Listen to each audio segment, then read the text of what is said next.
What if I told you there's a place in the world where silence doesn't mean emptiness? It means presence.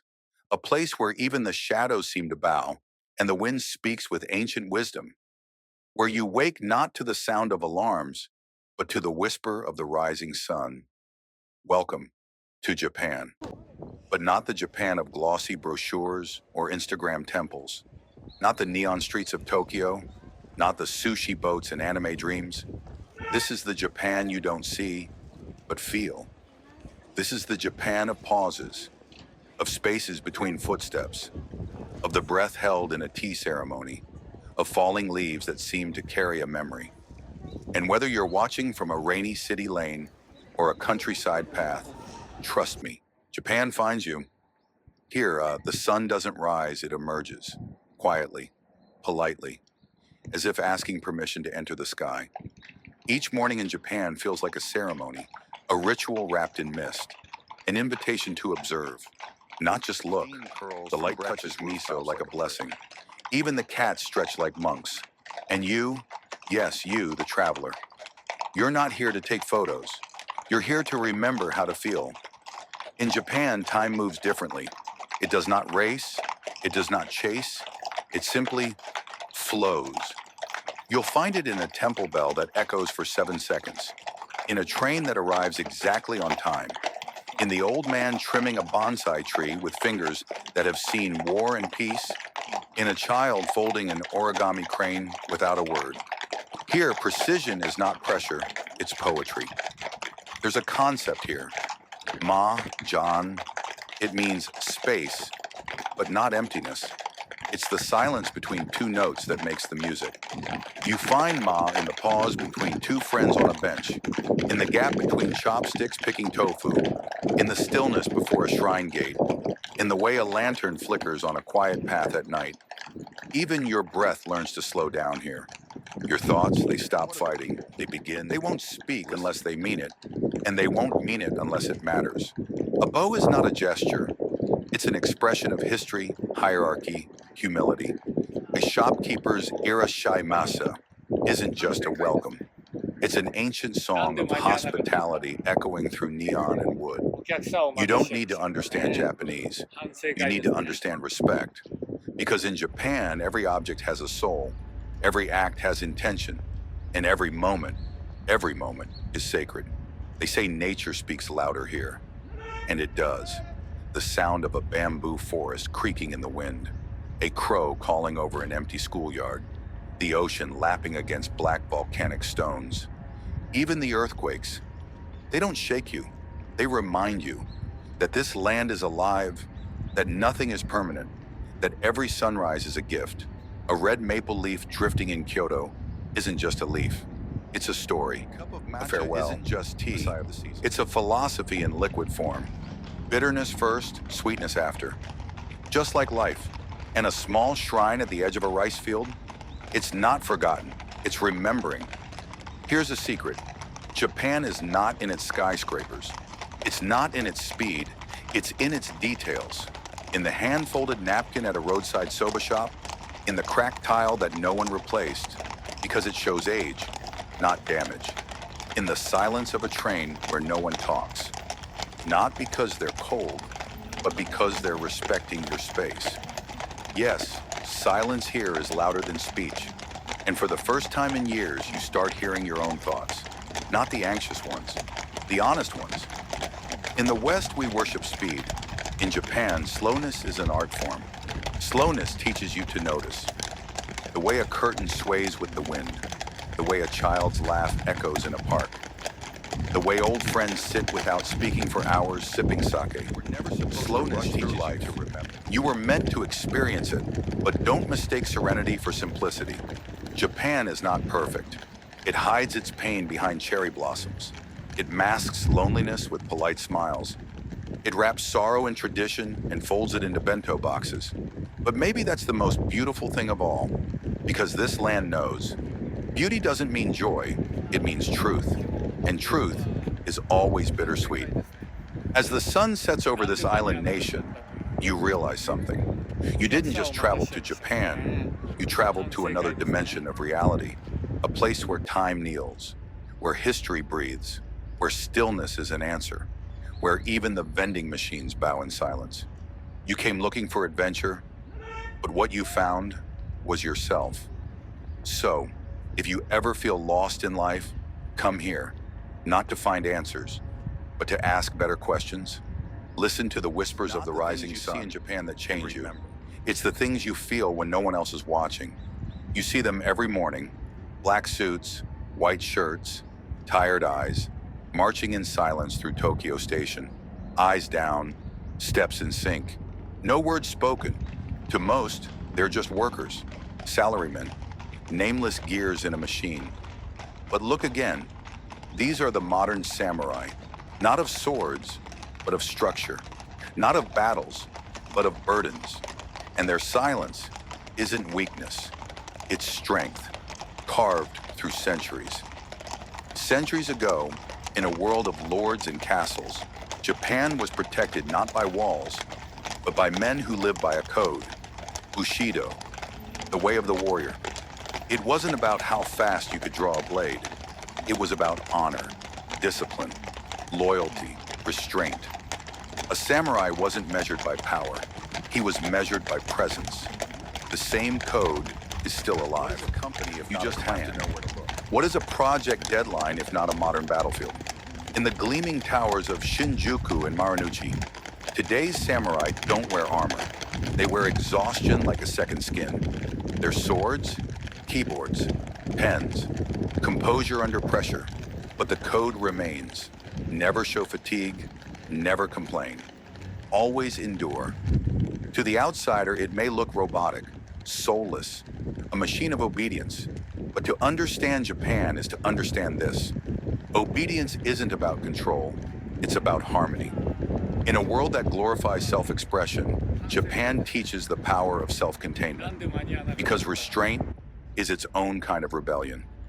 Imagine waking up at 5 a.m., putting on the same tie, taking the same train, working in silence, eating alone, bowing to everyone, not because you're forced to, but because you believe in order. You believe that the individual must not disturb the balance. To many in the West, this feels unnatural. But in Japan, rebellion doesn't always shout. Sometimes it shows up in small acts. A businessman growing a bonsai on his desk, a woman folding 1,000 cranes in secret, an old man feeding stray cats after midnight. In the samurai era, warriors would study poetry, calligraphy, flowers. They knew strength was not brute force, it was balance. And today's salarymen, they endure 12-hour shifts, commutes in silence, pressure that would crush most. But they do it, not out of fear, but out of duty. There's another word in Japan, gamen, woman. It means endurance with dignity. It's what you see in the eyes of the train conductor, in the bowed head of a convenience store clerk at 11 p.m., in the man sweeping the sidewalk outside a shop before opening. Not because someone's watching, but because it's right. Because in this land, even the smallest task is a ritual. Even the mundane. Japan doesn't talk loudly, because it listens deeply. There is strength in that silence. There is pride in that routine. In the West, we shout our accomplishments. In Japan, they wear theirs on the inside. Like a katana, hidden in the folds of a suit jacket. They say the sharpest blade is the one that never has to be drawn. The true samurai doesn't seek battle. He prevents it. Through discipline, through clarity, through peace. And when you ride the bullet train in silence, or walk through a crowd that flows like water, or see an old man bowing to a tree before sweeping around it, you'll understand. Japan is not loud because it doesn't need to be. It speaks through action. The samurai were trained to hear danger in a single footstep. Today, that sensitivity remains. In an office, you won't hear shouting. You'll hear the click of a mouse, the quiet sigh of a man skipping lunch, again. And yet, no one complains, because to complain would be to break the chain. And in Japan, every link matters. Of course, this life has its weight, pressure, loneliness, burnout. And yeah, sometimes it breaks people. The suicide rate tells that story. So do the empty homes of rural towns. But inside the quiet sorrow, there is a profound truth that a society built on discipline also creates spaces for rebirth. It's in the moss-covered paths of Kyoto, the small noodle shop that's been open for 93 years, the single man making wagashi sweets by hand for a town of 12. They don't do it for profit. They do it because it must be done. The samurai may be gone, but the code remains. You'll find it in the taxi driver who won't accept a tip, in the subway guard who bows to an empty platform, in the artist painting Daruma dolls for children he'll never meet. And when you feel it, you'll start to change. Saying thank you softer, walking slower, breathing deeper, because Japan doesn't ask you to be Japanese. It asks you to respect what it means to be human. Samurai are not history. They are the heartbeat of this place, thumping softly beneath asphalt and LED lights, echoing in every corner office, train, garden, shop. And the salaryman, he is not a victim. He is a warrior in a world that no longer sees him, but Japan does. And now, so do you. You land in Japan with a camera, but you'll leave with a mirror. Because in this land of quiet gazes and subtle gestures, you don't just observe the culture, you observe yourself. Japan teaches you how loud you've been living and how little you've been listening. Here, people don't say, I love you the way we do. They don't scream their heartbreak across bridges. Instead, they don't chase after trains. They leave warm food out in winter. They put umbrellas over parked bikes. They walk a little behind you, not beside, to show respect, not distance. In Japan, love hides in shadows, and that is what makes it glow. The language barrier? It's real, but it's not where you think. The real barrier is not Japanese versus English. It's assumption versus attention. Because here, a raised eyebrow might mean no. A slight bow might mean, thank you for your soul. A silence might be screaming, I need you to stay. This isn't a place where feelings are announced. This is a place where feelings are shown. We come from cultures that idolize emotional transparency. We want it raw, fast, real, loud. But Japan? Japan holds its feelings like origami cranes, folded carefully with intention, layered quietly over time. The result? A society where no one hugs, but everyone holds space. You just pack where you don't say, I miss you. Pickles. Where no one says, I'm proud of you, but they shine your shoes before your interview. Once I saw an old man at a train station, holding a plastic bag of mandarins. He wasn't waiting for anyone. He just sat, smiling at the floor. I asked someone nearby, what is he doing? They said, he brings fruit for his wife every Tuesday. She passed away 3 years ago, but he still comes. That's love, not for show, not for story, but for spirit. Japan understands grief the way it understands weather. It doesn't fight it, it bows to it, and lets it pass through like wind. You'll see this in Obon, the summer festival where families welcome the spirits of their ancestors home. They light lanterns, they clean graves, they talk to the air, as if someone is still listening. Because in Japan, someone always is. Even joy here, ramen stall slurping loudly, that's happiness. A child catching a cicada and showing it to her grandma. That's a family history being passed down. An old lady bowing deeply to a convenience store worker. That's respect layered with gratitude, layered with pride. And a smile here is never careless. It's given like a gift, with full heart, full eye contact, full presence. They say the Japanese word kuki o yomu means to read the air. It's not about logic, it's about feeling the room. Not speaking what's obvious, but sensing what's needed. You see this in classrooms where no one interrupts the teacher, in meetings where no one finishes early, even if there's silence, in relationships where no one says I'm sad, but both partners quietly prepare each other's favorite tea. This is the air you learn to read. And once you do, you'll never go back to surface level speech. What if you're loud? What if you don't know how to bow? What if you fumble the chopsticks and speak too much? Japan forgives you, but it won't say it aloud. It forgives you through kindness, not correction. Through a waiter nodding gently when you order badly. Through a train passenger helping you without a word. Through a grandmother who hands you a rice ball with no explanation. Here, apologies are not demanded. They're felt. Loneliness exists here too, perhaps deeper than anywhere. Because when everyone holds in their emotions, some feelings stay locked. You'll see people eating alone with their phones. You'll see teenagers crying softly into sleeves. You'll see elderly women sitting in parks, their eyes not focused on anything real. But even in that loneliness, there is grace. Because here, even the heartache is gentle, and solitude is treated with respect. Japan isn't hiding anything. It's protecting everything. The emotion is not missing. It's folded inside, like a letter never sent, but carried always. And when someone finally says, "Arigatou gozaimasu," or bows a little deeper than usual, you feel it. That was a confession. That was a thank you, a sorry, a please don't go, all in one. So how do you love in Japan? You listen more than you speak. You show up before you're asked. You fold the towels neatly. You don't leave your chopsticks in the rice. You remember someone's silence, and you respect it like a temple. This isn't a country of declarations. It's a country of demonstrations. And once you feel it, you'll want to carry it with you forever.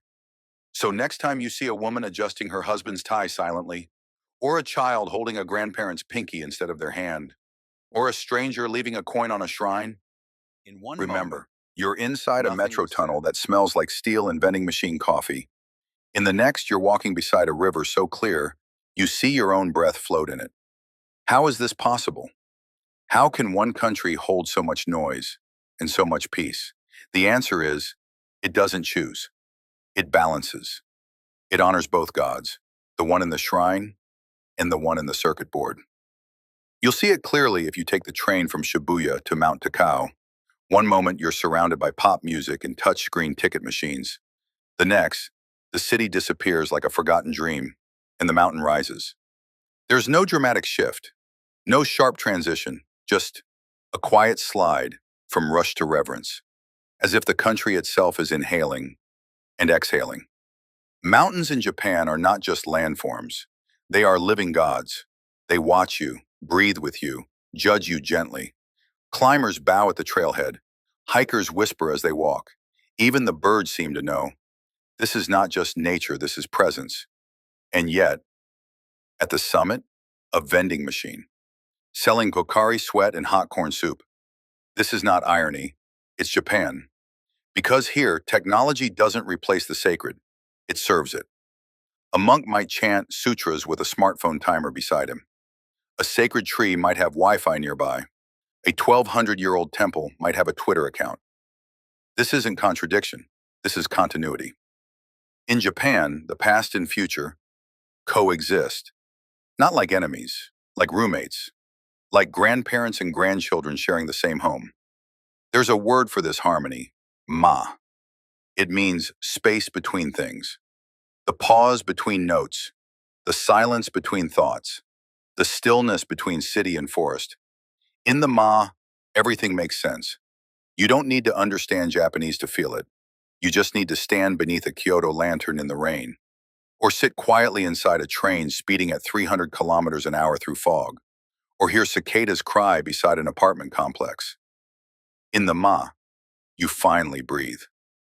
One morning in Japan, I took a walk, left my hotel in Osaka, wandered without a map, past arcades, taxi horns, convenience stores, then an alley, then a stairway, then a shrine, small, wooden, forgotten.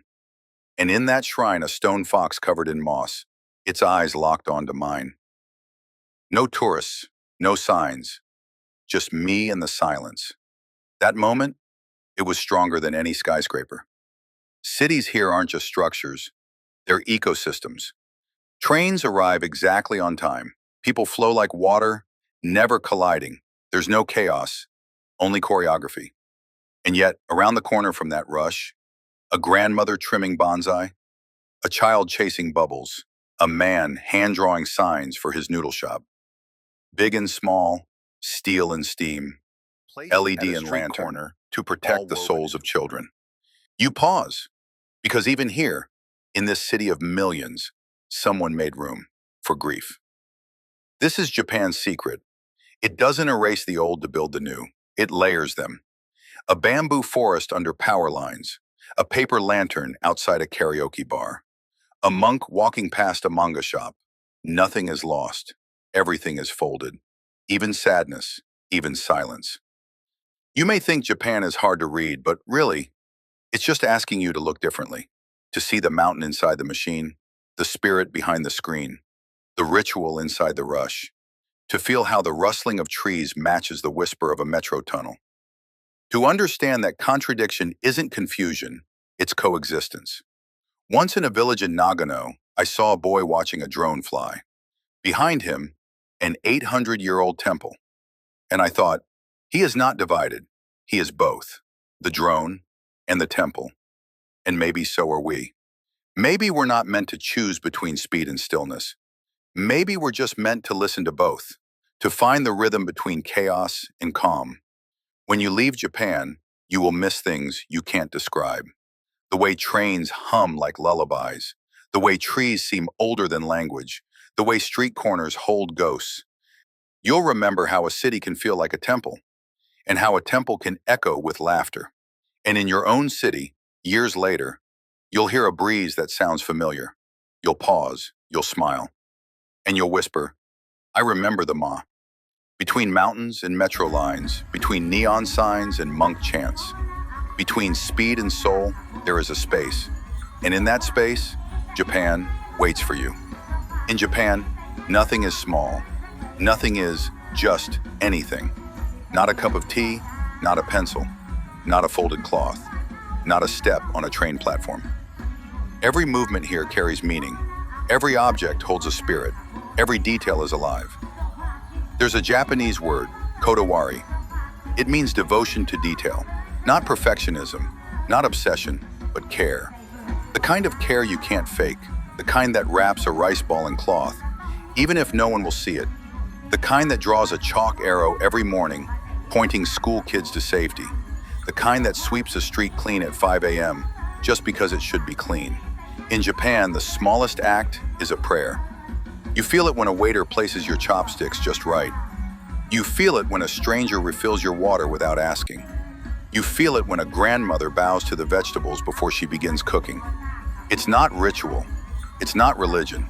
It's something older. A conversation with the invisible. We live in a world that worships speed, fast food, fast answers, fast decisions. But Japan slows you down.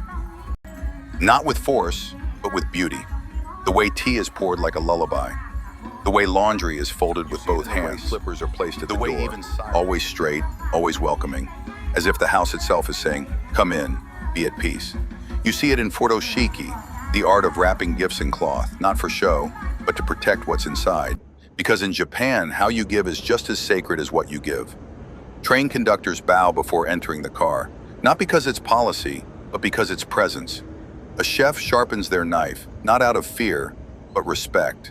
School children clean their own classrooms, not as punishment, but as practice. Practice for life, for humility, for gratitude.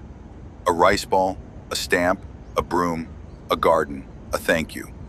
Every one of these things in Japan is treated like an offering, not to a god, but to life itself, to the moment, to the person receiving it, to the space it exists in.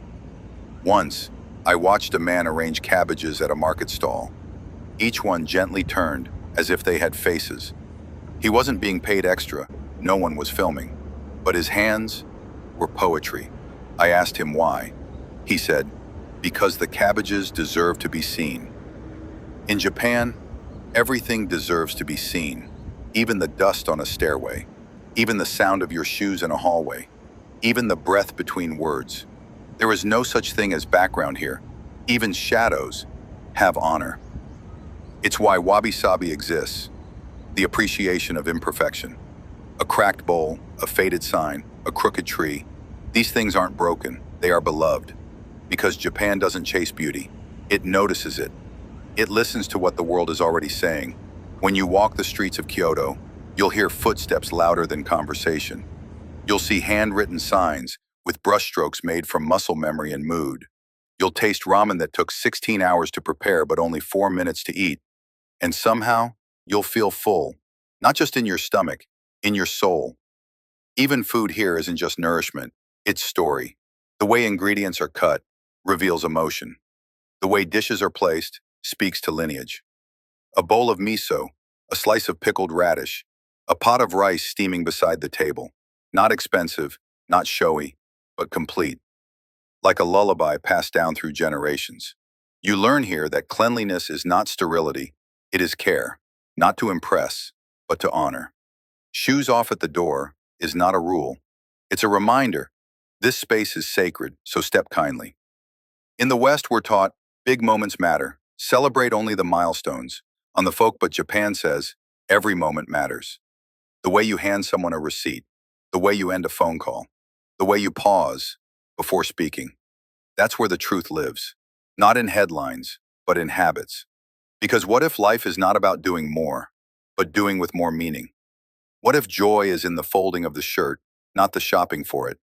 What if success is in how you tie your shoelaces for someone you love? This doesn't matter, because here, everything does. And slowly, you start to carry that with you. You slow your breath. You look people in the eye. You start folding your towel more gently. And it hits you. Japan isn't changing you. It's revealing you. The you that was always waiting to notice the small things. A cup of tea, a clean floor, a folded letter, a thank you that's never rushed. This is not simplicity. This is sacredness. And when you return to your world, the fast one, the loud one, you'll find yourself pausing because Japan has taught you. The world isn't made of big things. It's made of small things, done with great love. In most places, we speak to fill silence. We talk to prove we're here. Noise becomes our identity. But in Japan, silence is the identity. Silence is presence. Silence is permission. Silence is everything. On a Tokyo train, you'll hear the hum of the tracks, the clicking of fingers on a phone, but almost no voices, no shouting, no phone calls, no loud laughter. Just the music of discipline. You feel it instantly.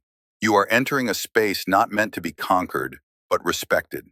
And this silence, it's not cold, it's not awkward, it's generous. It gives you space to exist without performing. It gives others space to breathe without judgment. In Japan, the deepest respect you can give someone is to let them rest inside the quiet. I once sat inside a Kyoto temple, early morning, mist still hanging like breath.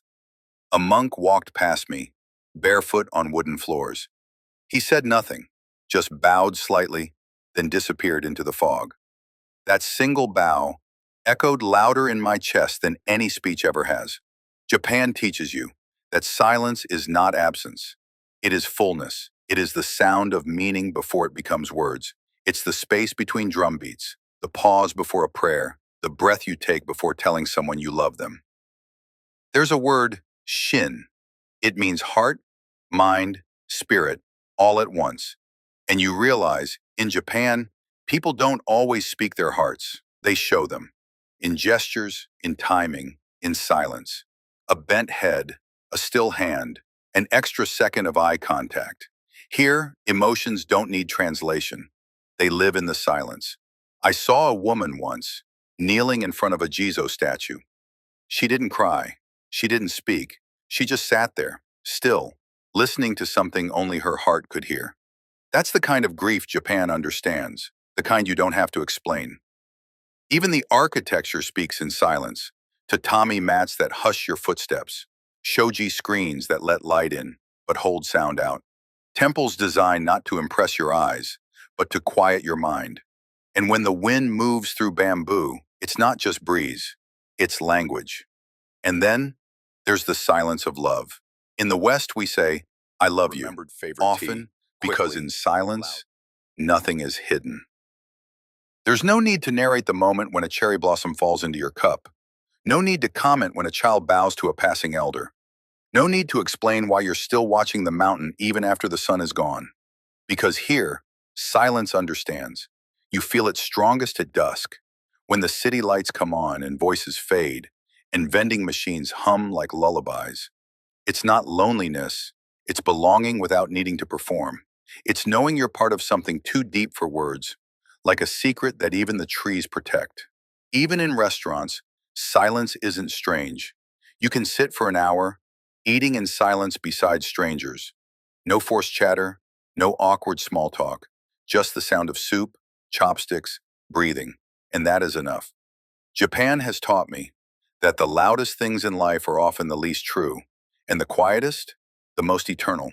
A hand on your shoulder, a deep bow, a single flower placed by a grave, a moment held, not explained. In Nara, I once saw a child feed a deer. The deer bowed. The child bowed. No words, just two beings acknowledging each other in stillness. No need for dominance, no need for fear, only recognition. That's all silence asks of us, to recognize. Maybe we fill our lives with noise because we're afraid of what we might hear in silence. But Japan welcomes it, invites it, cherishes it, because inside silence is the one voice that never lies, your own. When you leave Japan, you won't remember every street name, you won't recall every word spoken, but you'll remember the pauses, the stillness, the breath held between doorways. You'll remember how quiet felt like home. And someday, in the noise of your own life, you'll hear a silence so full, so sacred, so Japanese, that it brings tears to your eyes. And you'll know, Japan never left you. Japan lives on the edge of time, not in the future, not in the past, but in the impossibly thin space where the two hold hands and bow to each other. You arrive at Tokyo Station. Skyscrapers blink with coded rhythm. Neon kanji pulses like a heartbeat. And then, 2 streets away, an old woman sells pickled plums from a cart that hasn't changed in 70 years. This is Japan, where time doesn't move forward, it circles. Most countries tell time with clocks. Japan tells it through rituals. A temple bell at sunrise, a tea poured without speaking, a lantern lit for someone gone. It's not nostalgia, it's memory that breathes. You walk through a street where geishas still whisper down alleyways and every step feels like it could summon a ghost. But an hour later, you're standing in front of a vending machine that serves hot noodles in 15 seconds flat. Ancient breath, digital blood. Japan has both. Most countries fight with time. They chase it, run from it, try to cheat it. But Japan? There's something that happens Japan when you dances watch with a monk monk rakes sand in a Something. Zen garden. He doesn't rush, he doesn't pause for effect, he just moves. Like he's done it for lifetimes. And across the country, a robotic arm slices sushi with millimeter precision. Neither one is wrong, both are time in its truest form, devotion. Japan doesn't hide its contradictions, it orchestrates them, like jazz. The way a temple can be built on the same block as a VR arcade, the way a 1,000-year-old haiku can live beside an anime meme on the same phone. It doesn't confuse people, it completes them. You begin to realize, in Japan, past and future are not enemies. They're family, siblings, one feeding the other. The old keeps the young grounded, the young keeps the old awake. It's why a Shinto priest can bless an electric car, why a samurai code still guides the heart of an office worker. It's why even robots bow. But time in Japan also hurts, because it never fully lets go. You see the sadness in those who've lost the old ways. You see the exhaustion in those pulled by the new. Salarymen collapsing after 14-hour shifts. Elderly villagers alone in homes no longer visited. Progress can be beautiful and cruel, yet still. Japan persists, ite because it knows the truth. Time doesn't take things from us, it just reshapes them. Old becomes new, new becomes old. Over and over. Ite like kintsugi, the art of repairing broken pottery with gold. Not hiding the cracks, but honoring them. Time in Japan is not linear. It's seasonal, cyclical, ritual. Cherry blossoms bloom, fall, disappear, then return. Not to repeat, but to remind us of how nothing lasts, and yet everything comes back if you wait. So you start to walk differently. You don't rush through the station, you glide through it. Like the Shinkansen, precise, focused, timeless. You don't check the time before eating. You listen for when your body feels ready. You don't panic when nothing's happening. Because here, even doing nothing is doing something. You see a kid playing Pokemon next to his grandfather reading poetry. You hear a song from 1985 remixed in a 2025 synth. Time doesn't erase here. It weaves, layer upon layer like a kimono, like a story that never ends, only folds deeper. And then you feel it. Japan doesn't just live on the edge of time. It invites you to stand there too, to feel your childhood and your future and your present press against each other, in a quiet street, in a crowded crossing, in a single sip of tea. And in that moment, you are all of yourself, all at once. Maybe that's the secret. Ite Japan doesn't fear time, it trusts it. It doesn't try to freeze beauty. It lets beauty age. That's why nothing is rushed. That's why you wait in silence for the tea to cool, for the plum to ripen, for the word to arrive, because it will, in its own time. And when you return home, you'll see time differently, not as winding, silent, rich with meaning, and you'll hear it, feel it. The edge of time, still humming beneath your skin. Most people visit Japan to see temples, cherry blossoms, the technology, the traditions. But what I remember most is the people I never even met, the ones whose names I never learned, whose lives I only brushed against for a breath of a second, and yet they stayed with me. There was a man at a ramen shop in Osaka. He worked alone, never smiled, never spoke, just made bowl after bowl with the precision of a surgeon and the devotion of a monk. When he handed me my bowl, he looked me in the eye. And in that 1 second, no smile, no nod, no words, I felt seen. Japan is a place where the loudest people are often the quietest, where a street cleaner can sweep with more dignity than a CEO gives a speech, where a grandmother in Kyoto sits by her window every evening just to watch the sunset fall on the same cherry tree she's watched for 60 years. And in her stillness, you see something unshakable, belonging. In Shinjuku, I watched a teenage boy bow to the train conductor, even though no one else was watching. In Nara, I saw a girl feed a biscuit to a deer, then cry when it bowed back. In Tokyo, I shared a table with a stranger in silence for 20 minutes. We never spoke, but when he left me his last dumpling. It was the best one.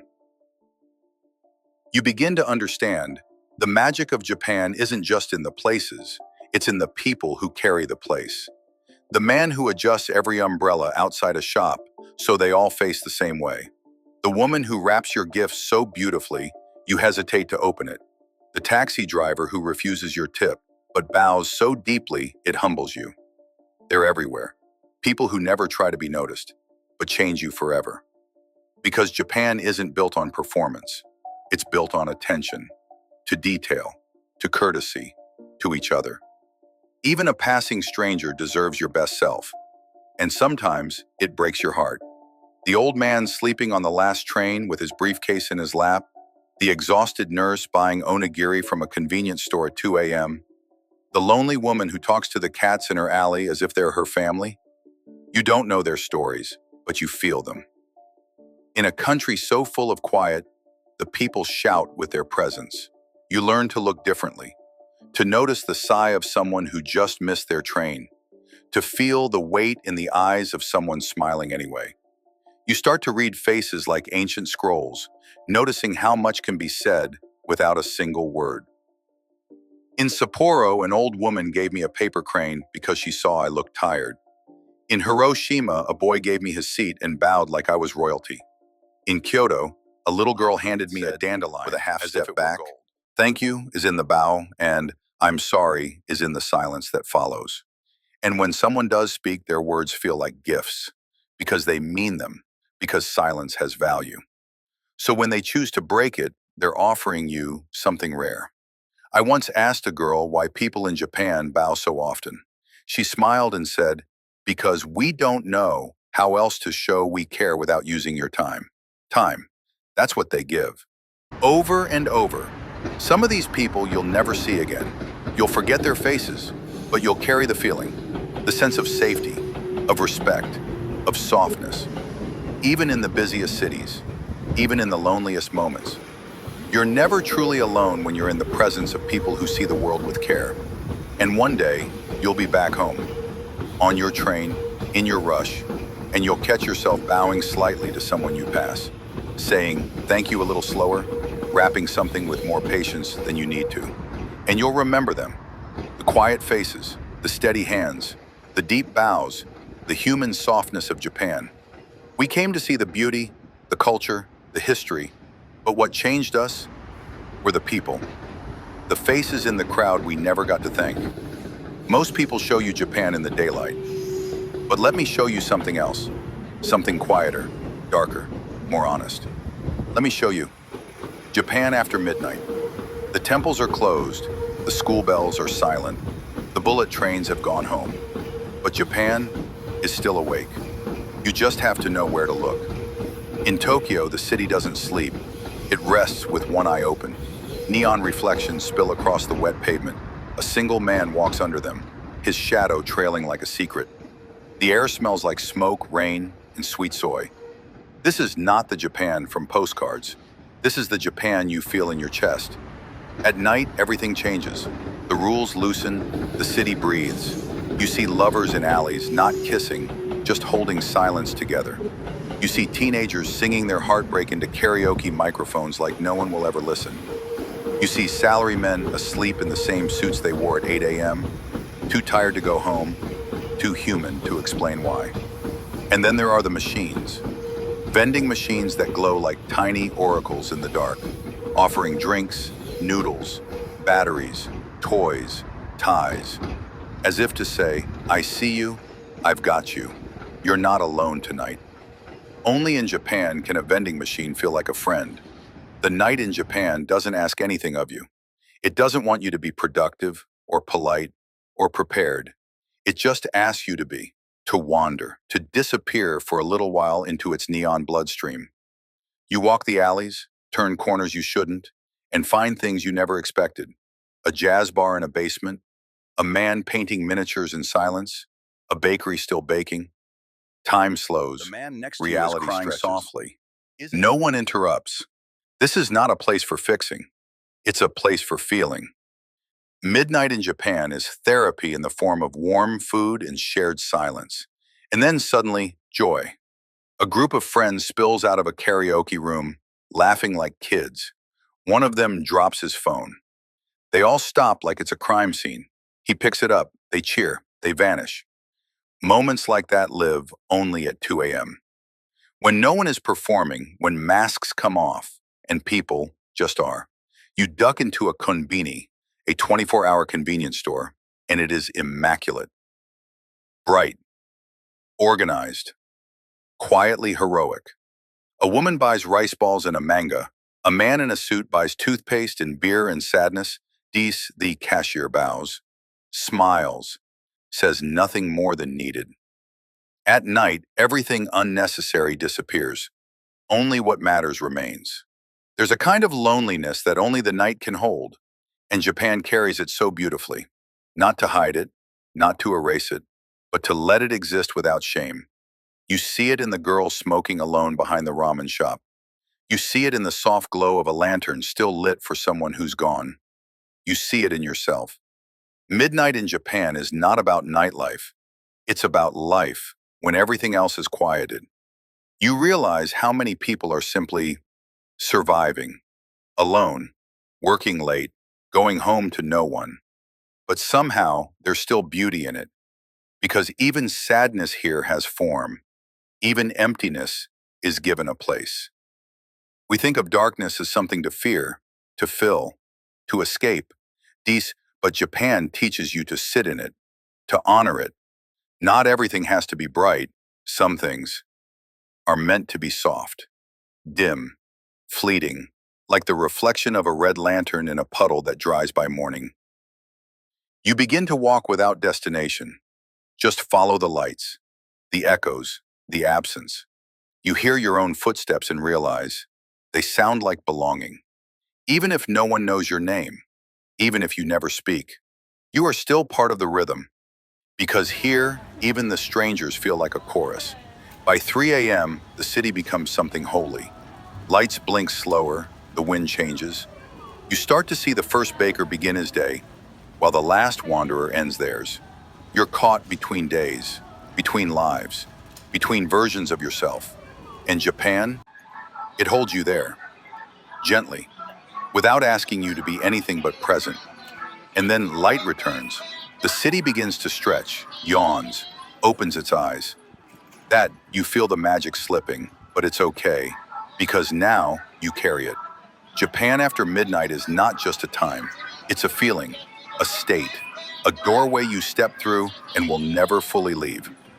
I didn't expect the goodbye to feel like this. Not heavy, not sharp, the way other places do. It doesn't push you out with fanfare or finality. It lets you drift away, gently, as if you were always meant to come back, as if your presence had already written itself into its streets, its winds, its silences. What stays with you isn't just the places, it's the gestures, the unspoken language of grace, a bow that means thank you, sorry, goodbye, and I see you, all at once. The way shopkeepers chase after you not for payment but to return a forgotten umbrella. The way even vending machines seem to say take care when they click shut. You think you're done traveling, but Japan walks with you barefoot into your life. The mornings here, they taught me slowness. I remember the hush of temples before the tourists came, the way incense curled like memory, the way monks chanted not to be heard, but to hold something invisible together. I started to understand that silence is not the absence of sound, but the presence of everything else. Even the smallest rituals became anchors. The way you slip off your shoes, the way you cradle a rice bowl, the pause before saying itadakimasu. Not just customs, but doorways to awareness, a rhythm that insists. Life is sacred, even its most ordinary parts. I used to live loudly. Now I hear the sound of chopsticks resting on ceramic, and it sounds like peace. The final night, I wandered. No itinerary, no destination, just a longing to feel the city breathe one more time. I passed quiet bars tucked into alleyways, heard laughter rise and fall like waves, watched a mother carry her sleeping child through a corridor of light, and I thought, this is how Japan says goodbye, by showing you everything again one last time, as if to say, remember, you never really leave. Your body boards a plane, but your spirit lingers, in the way your hands fold paper differently now, in the patience you give to a meal, in the reverence you feel suddenly for ordinary things.